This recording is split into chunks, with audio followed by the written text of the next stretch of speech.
tudo bom? Você já pensou em dar mesada para o seu filho? Tem muita gente que acha que essa é uma boa opção para a criança aprender desde cedo o valor das coisas. Se você escolheu essa opção, mas ainda tem algumas dúvidas sobre quanto dar, quando dar, hoje na ponta do lápis a gente vai falar sobre esse assunto. Quem vai conversar com a gente é o Fabrício Pessato, que é professor universitário na área de economia e também consultor financeiro. Fabrício, muito obrigado pelo seu tempo, por disponibilizar esse momento aqui com a gente. Olá, Dalila, boa tarde a todos os espectadores do Na Ponta do Lápis. Fabrício, vamos começar assim, do que se trata a mesada? Mesada é um valor mensal que os pais, em geral, costumam oferecer para as crianças.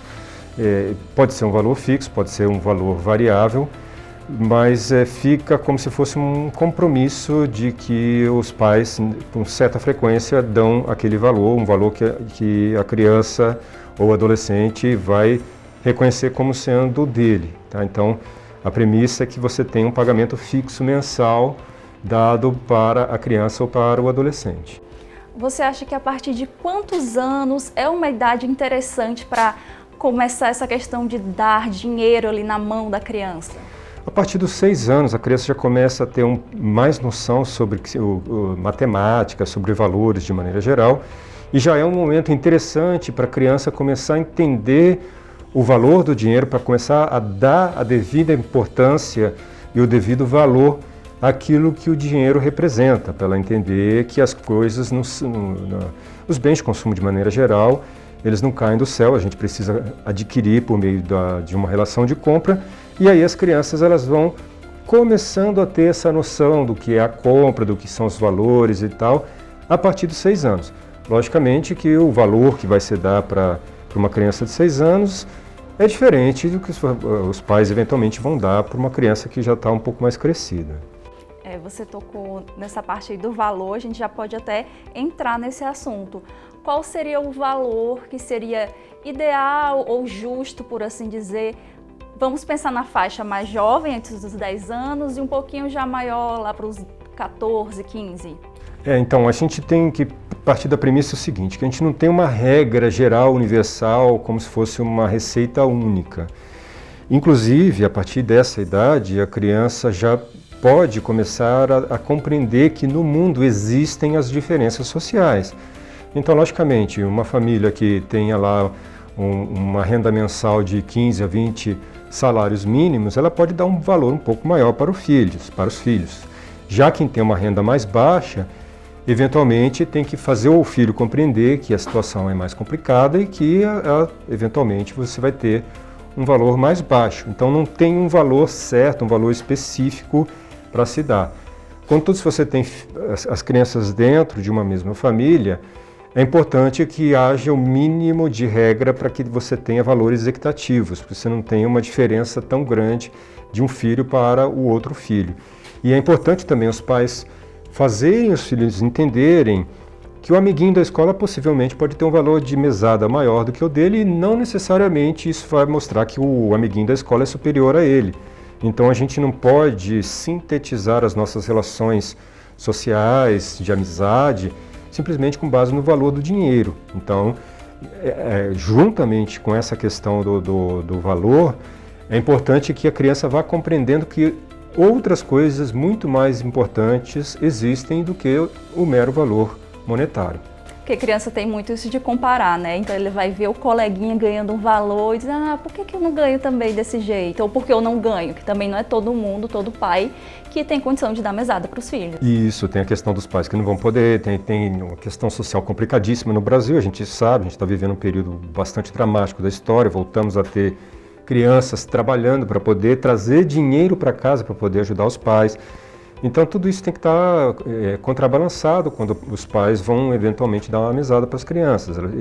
Os pais precisam, ao mesmo tempo, explicar qual é o valor do dinheiro, dar para a criança a noção de qual é o valor do dinheiro e, ao mesmo tempo, tem que fazer a criança compreender que não necessariamente se ela ganha menos dinheiro do que o amiguinho, ela vai ser inferior ao amiguinho. Muito pelo contrário, você tem outros tipos de formas de você entender quais são as relações sociais que não são mensuráveis meramente pelo dinheiro.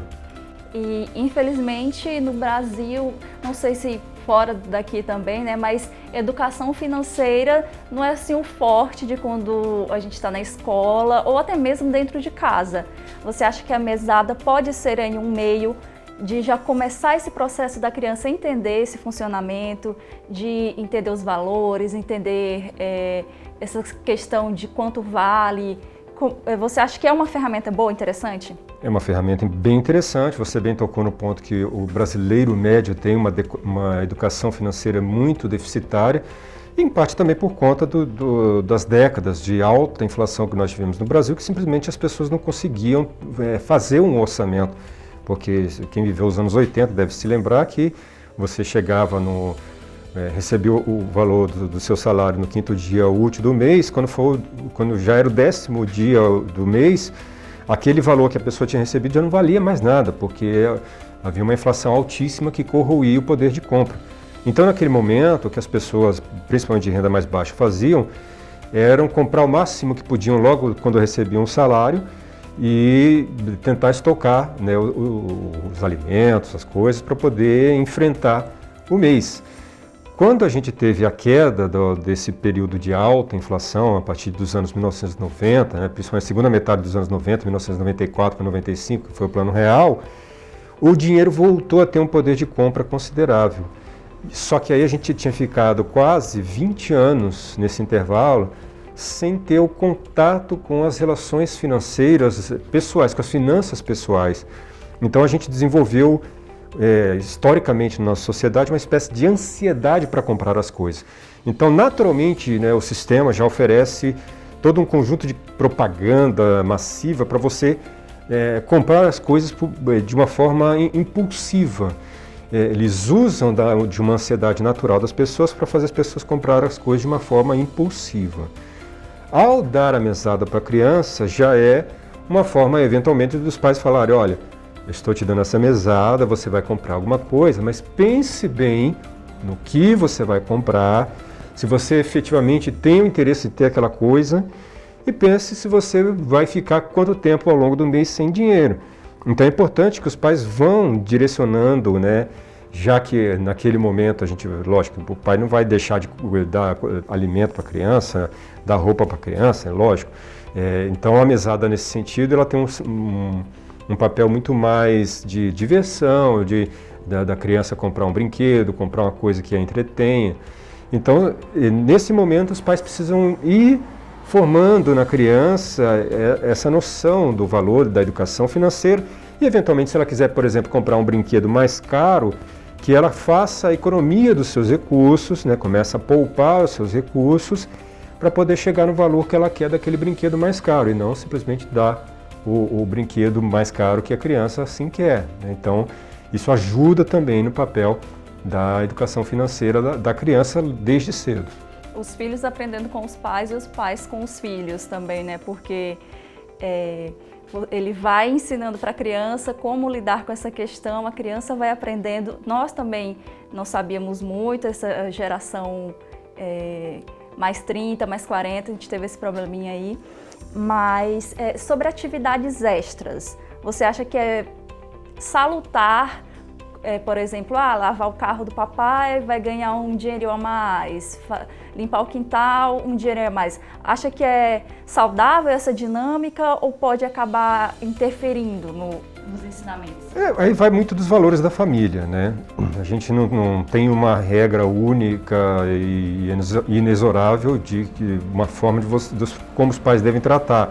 É lógico que você vai ter os pais que querem muito mais ensinar o valor do trabalho, né, dentro das relações sociais, e para essa família que tem essa importância do trabalho e dos recursos financeiros como consequência do trabalho que está sendo executado, talvez seja interessante para essa família fazer, vem aqui que você vai lavar o meu carro, que você vai ganhar um dinheirinho, ou você vai limpar o quintal e vai ganhar um dinheirinho, você vai lavar a louça e vai ganhar um dinheirinho.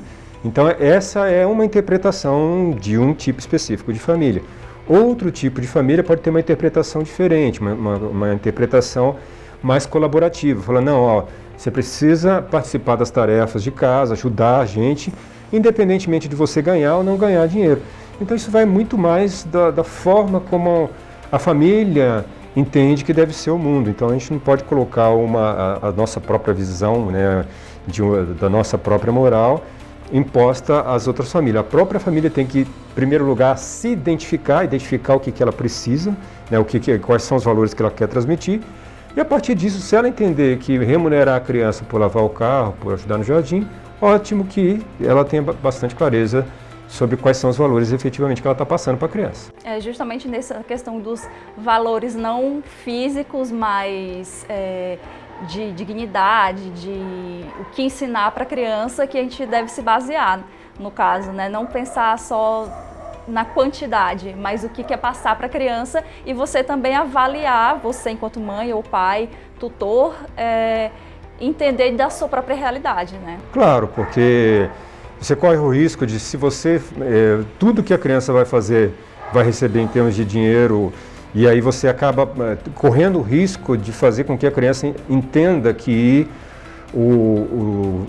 a felicidade em si está no ato de você ter dinheiro. E ela passa, eventualmente, a não entender outras formas de felicidade, que é o convívio em família, ajudar a família, participar do convívio familiar, das tarefas familiares.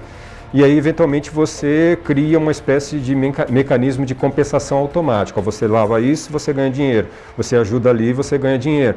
Então, pode ficar uma relação excessivamente centralizada no dinheiro. Mas eu volto a frisar, não é uma regra, né?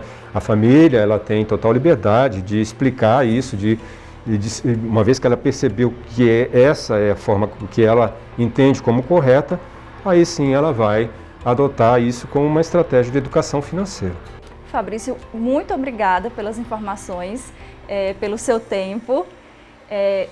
A gente espera que, se você estava pensando nesse assunto aí em casa, sobre dar mesada ou não dar mesada, a gente espera que tenha tirado algumas dúvidas, que tenha sanado as suas questões.